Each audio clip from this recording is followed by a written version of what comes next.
Very good morning to all of you. This is Prasenjit Das and welcome you all to my YouTube channel as well as my Facebook page, Learn English. Today we are going to discuss some 10 questions on the homonyms and the paronyms. Both are mixed here. These are the words which we often get confused. So we will have the clarification, definition, explanation as well as with an example. So let us start with the first question, alter and alter. दोनों का sound एक ही है तो इस प्रकार के word को हम होमोनिम्स कहेंगे जब साउंड सेम होता है।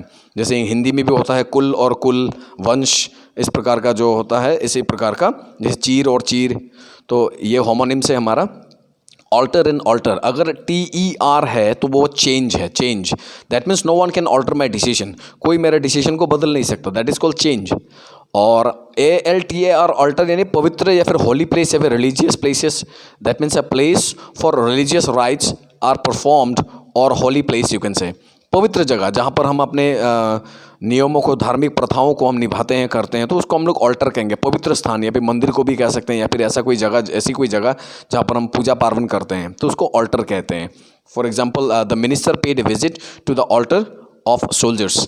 फॉर एग्जाम्पल सोल्जर्स के जो अब हम जैसे वार मेमोरियल भी रिसेंटली मोदी जी ने बनाया, तो ये एक हमारे लिए क्या है, एक ऑल्टर है, एक पवित्र जगह है जिन्होंने हमारे देश के लिए प्राणों की आहुति दी है, तो ऑब्वियसली वो प्लेस हमारे लिए सर्वोपरि है, सबसे ऊपर है। तो नेक्स्ट क्वेश्चन जाते हैं बर्थ एंड बर्थ। दोनों को साउंड सेम है but the spelling is different. E and I, दो भावेल ने सारा कहानी बदल दी। तो पहला जो E है birth, that is the place, a sleeping place in a train. Train पे हमें जो बैठने को और सोने को जगह मिलता है उसको बर्थ कहते हैं। या फिर बर्थ आप डिफरेंट जगह पर भी यूज़ कर सकते हैं, डिफरेंट जगह पर भी हम लोग उसको बर्थ का यूज़ कर सकते हैं। जैसे कि इस तरह के आजकल के मॉडर्न इंग्लिश में हम बॉटल को भी नाउन को भी वर्ब बना सकते हैं, वर्ब को भी फिर बहुत सारे ऐसे, जैसे वेंटिलेशन है, वेंटिलेशन को हम वेंटिलेट करके वर्ब बनाकर यूज़ कर सकते हैं। वेंटिलेशन करता क्या है, हमारे अंदर के प्रेशर को बाहर करता है, यानी अंदर के दुख को बाहर करना। सो सपोज आपने मुझे मदद की तो we can say you have help me to ventilate my problems, ventilate my sufferings. तो इस प्रकार के बहुत सारे वर्ड्स हम लोग यूज़ कर सकते हैं। बॉटल है, बॉटल एक नाउन है, इसको वर्ब बना सकते हैं। So like I could not bottle up my emotion when I so her in pen. जब मैंने उसको दर्द में देखा तो मैं अपने आंसुओं को रोक नहीं पाया, तो I could not bottle up my emotion. तो बॉटल को भी हम वर्ब बनाकर यूज़ कर सकते हैं। एग्जैक्टली इसी प्रकार BERTH बर्थ को भी हम काफ़ी जगह पर यूज़ कर सकते हैं। बेसिकली इसका मेन जो हमारा क्या कहते हैं डिक्शनरी मीनिंग है, वो बर्थ मतलब स्लीपिंग प्लेस और sitting place in a train. Train के जो सीट है उसको बर्थ कहते हैं। And BIRTH birth, that means very simple, being born, जन्म होना। My date of birth is 22 August 1981। So that's it. उसके बाद moving forward we have principal and principle, both the same but little bit sound अगर उच्चारण सही करे तो ये डिफरेंट हो जाता है। एक पल है, एक पल है। सो एक PAL पल मीन्स चीफ, मेन, मुख्य। तो principal, principal verb, principal formula, principal देख सिस्टम, तो मेन हो गया। द प्रिंसिपल मैंने हेड को भी कह सकते हैं। He is the principal of our school, तो mister Das is the principal of our school. मैंने अपनी तारीफ कर ली थोड़ी बहुत। उसके बाद आया प्रिंसिपल, दैट मीन्स नीति, नियम, rule. That means I am a man of my own principle. ये हो गया फेसबुक का डायलॉग और व्हाट्सएप का डायलॉग, जो हर कोई दूसरा तीसरा पापा का परी हो या परा हो, जो भी है, ये कॉमन सेंटेंस देते रहते हैं। I am the man of my own principle, मतलब मैं अपने खुद अपने नियम का मालिक हूँ, समथिंग लाइक दैट। वैसे basically everyone should have this own their own principle. हमें अपना प्रिंसिपल होना चाहिए, हमारा नियम होना चाहिए। प्रिंसिपल दैट मीन्स खुद नीति नियम। That's called I should have my own principle. Like that means we should be friend, we should be free to other, but it does not mean that friendship does not mean to tell everything, every secret of my life. आज जो मेरे साथ दोस्त है कल शायद मेरे साथ दुश्मनी हो जाए, तो like I should not express everything of my. If man has no personal secret within himself or herself, what kind of man he is? अगर सब कुछ ही बता दिया जाए तो what kind of person you are? तो that's called you should be man of your own principle, अपने नियम के हिसाब से चलो। एंड इफ़ यू नो, जैसे Mahendra Singh Dhoni, he goes according to his principle, वो अपने नियम के अनुसार चलता है, अपनी नीतियों के हिसाब से चलता है। वो मैच हारे या जीता that is different thing, but वो अपने नियम को, अपने सिस्टम को जहाँ पर जो इम्प्लीमेंट करना चाहिए वो कभी नहीं मतलब झुकता। Suppose your main principle is to keep on studying, पढ़ के जाओ। एग्जाम में 80 मार्क्स आया ना 70 में आया ना 60 या 40 आया ना 100 आया, that is different thing. But अगर पढ़ने के बाद भी थोड़ा परसेंटेज कम आ रहा है तो पढ़ाई छोड़ दोगे? No, you should keep on going. ज़रूरी, because question is set by the third person, that is unknown person. तो इसका मतलब ये नहीं कि जिस व्यक्ति ने क्वेश्चन सेट किया उस क्वेश्चन को मैं जवाब नहीं दे पाया तो इसका मतलब ये नहीं कि मैं गधा हूं. I don't know the only that question which he asked, the particular examiner asked. It does not mean that I have not read the book. इसका मतलब ये नहीं कि मैंने किताब नहीं पढ़ी.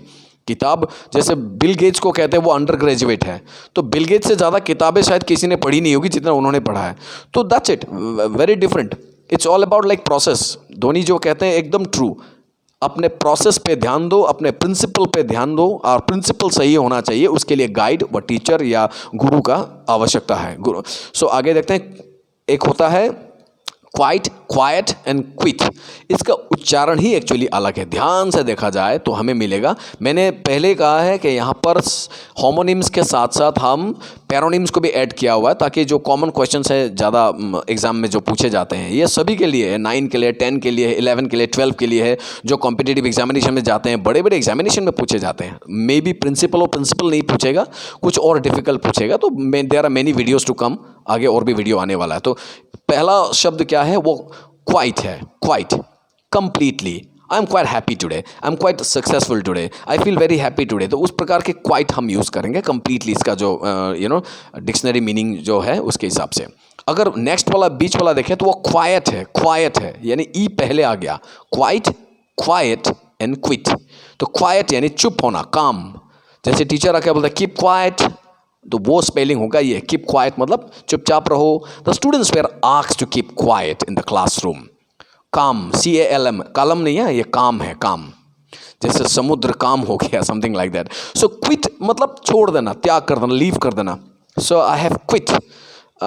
एक मूवी है 3 Idiots, one of the great movies of this generation. 3 Idiot में एक लड़का जो नाम मुझे याद नहीं, जो लड़का वो सुसाइड कर लेता है तो उसने वॉल पे क्या लिखा, आई क्विट, मतलब मैं हार गया, समथिंग लाइक दैट. क्विट वहाँ पर यूज़ कर सकते हैं. ये sorry to give this example, but why I have given this example, that one examination, one teacher, one board, one failure does not decide my career, should not decide my career. If you are very much happy with your success, be careful that failure may come or will come, and failure comes, it doesn't mean that we are finished. We should continue. That was a wrong, जो था उस लड़के का नाम, that was a wrong decision. Through this movie, the director wanted to show us their example के what type of pressure is being created in the minds of the young learners, that they lose and they quit. तो we should not quit. I feel we should not quit. हम हार नहीं मानना चाहिए. एक fail just कैसे decide कर देगा कि यू आर बैड. एक फेलियर कैसे डिसाइड कर लेगा कि यू आर बैड. मैं करीबन 10 साल नहीं पढ़ पाया तो इसका मतलब ये नहीं कि मैं पढ़ना नहीं चाहता या फिर पढ़ नहीं पाया. That's my Fortune. मेरा किस्मत में उस समय पढ़ाई नहीं थी, उस समय मेरा कॉलेज नहीं था, नहीं कर नहीं पाया, फाइनेंशियल एफोर्ड नहीं कर पाया. तो 10 उसको क्या पकड़ के रोए. अभी जब मिला तो अभी नॉन स्टॉप चल रहा है, नॉन स्टॉप. तो that's it, let's go, it goes on, let it go on. हार नहीं मानना चाहिए. तो एग्जाम्पल है quit. Gandhi ji was the leader of the quit India movement which was indeed a big failure. वो फेल हो चुका है, हुआ था. सो आगे देखो, ब्रेक एंड ब्रेक. ये कॉमन हम मिस्टेक करते हैं, ब्रेक और ब्रेक. BREAK के ब्रेक मतलब टुकड़ा हो जाना, ब्रेक इनटू पीसेस, अलग हो जाना, जिसको हम लोग तोड़ देना. और BRAK ब्रेक मतलब वो जो गाड़ी का वो नहीं होता अप्लायंस जिसको ब्रेक मारते हैं हम लोग, उसको ब्रेक कहते हैं. BRAKE break. ये ब्रेक है, ब्राइक है अगर मैं उच्चारण करें तो अभी इतना ब्रिटिश स्टाइल मारने की जरूरत नहीं. मीनिंग देख लो. Break means to make into pieces. I broken my bed, I broken my slate, I broken your heart for example. और BRAKE ब्रेक जो है वो हो गया एक प्रकार का गाड़ी को रोकने का एक जो क्या करो ब्रेक अप्लायंस है, उसको हम लोग कहेंगे ब्रेक. गाड़ी को रोकने वाला जो अप्लायंस है उसको ब्रेक कहते हैं. पोज. मिलते हैं कमर्शियल ब्रेक के बाद. कौन सा, पहला वाला, दूसरा वाला? पहला वाला. क्यों? ब्रेक मतलब किसी को रोक देना, स्टॉप कर देना थोड़ी देर के लिए. चलो आगे चलते हैं. Stationary and stationery. NA और NE. NA जो है स्टेशनरी का मतलब हो गया फिक्स्ड, इमूवेबल, जो स्टैटिक है, मूव नहीं करता. सन एक स्टेशनरी है, वो मूव नहीं करता. जैसे स्टेशनरी NE हो जाएगा, वो हो गया मटेरियल्स. जैसे कि हमारे दुकान वगैरह होता है, he deals in stationery items. कलम, पेंसिल, लिपस्टिक, ये वो, किताबें, कॉपी, खाता, छोटी छोटी चीज़ें जो सामान बे तो मटेरियल्स हैं. और कोई ज़रूरी नहीं कि छोटे बड़ी चीज़ भी हो. स्टेशनरी चीज़ें जहाँ पर मिलते हैं उसको हम लोग स्टेशनरी कहते हैं. बट NE है, नॉट NA. आगे चलते हैं, advice and advice which is very common and इसका यूज़ बहुत सारे लोग गलती करते हैं, तो हमें बच के रहना चाहिए। सी ई नाउन है, एस ई वर्ब है। कैसे समझे? Sentence can not be complete without verb. A sentence can not be complete without verb. अगर सेंटेंस में ऑलरेडी एक वर्ब है तो सेकंड वाला सी ई होगा ऑब्वियसली। जैसे कि आई नीड योर एडवाइस, यहाँ पर सब्जेक्ट कौन है? आई। एक्शन क्या है? नीड। तो ऑब्वियसली नीड वर्ब हो गया। तो अगर ये वर्ब हो गया तो जो नेक्स्ट वाला है वो नाउन हो जाएगा। Very simple. I need your advice, मुझे आपके उपदेश चाहिए, या एडवाइस दैट मीन्स उपदेश। जब उपदेश तो सी ई, उपदेश करना then S E. Do not advice me, something like that. Do not advice me, तो वहां पर वर्ब हो गया। He advised me to study hard, तो उसने मुझे उपदेश किया, करना, एक्शन, क्रिया को समझाए तो एस, अगर नाउन को समझाए तो सी। आई नीड योर एडवाइस, मुझे आपके उपदेश चाहिए भी, ज़रूरत है, और मुझे उपदेश मत करो, तो वो हो गया एक्शन, तो as a verb. Then comes amiable and amicable.